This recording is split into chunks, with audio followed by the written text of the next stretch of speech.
In the mid-19th century, European laboratories were isolating new chemical elements at a blinding pace. But this flood of discovery was purely raw, unorganized data. Chemists faced a glaring problem.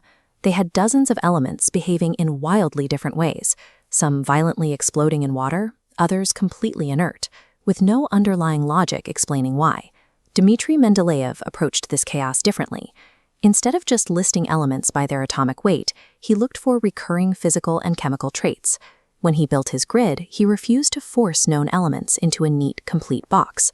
If the physical patterns didn't line up, he simply left a blank space, deliberately leaving open holes for elements that hadn't even been discovered yet. He mapped the existence and exact properties of these ghost elements purely through the surrounding patterns, decades before anyone understood what atoms actually were. This observation became known as the periodic law.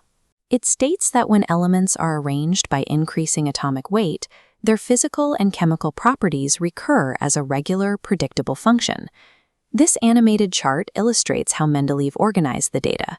As the grid builds out, elements with similar traits stack into columns.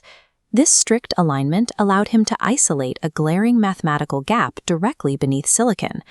By analyzing the elements boxing in that empty space, he calculated exactly what should go there.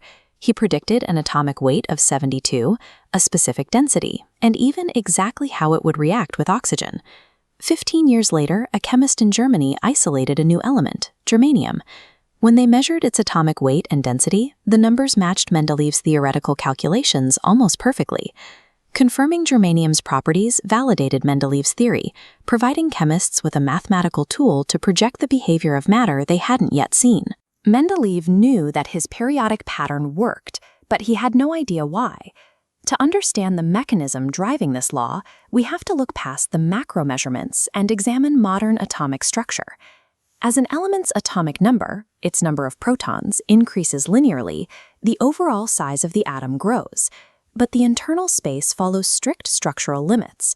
This 3D model shows what chemists call electron configurations.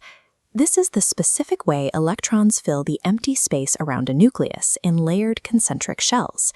These shells have strict capacities. Once an outer track holds its maximum number of electrons, the filling process is forced to start over on a brand new shell. This mechanical reset snaps the chemical behavior of the element right back to the baseline. This is why an element like lithium, with just 3 protons, behaves almost exactly like potassium, which has 19.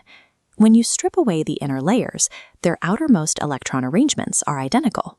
The recurring intervals of the periodic law are simply the physical reality of these outer electron shells constantly resetting themselves at scale. Over the following decades, Mendeleev's original framework evolved into the massive, fully populated periodic table we use today. Modern chemists rely entirely on this grid. By checking an element's position on the table, they know exactly how volatile a substance will be before they ever mix it in a lab. Material scientists use these precise groupings to swap out atoms and design novel compounds and alloys for new technology. The periodic law functions as a consistent framework, mapping the relationship between every known building block of matter through a repeatable, predictable pattern. The periodic law organizes the elements by predictable pattern. But once you take those elements and dissolve a colored substance completely into a solution, how do you measure its exact concentration? For that, we need the Beer-Lambert law, which is next.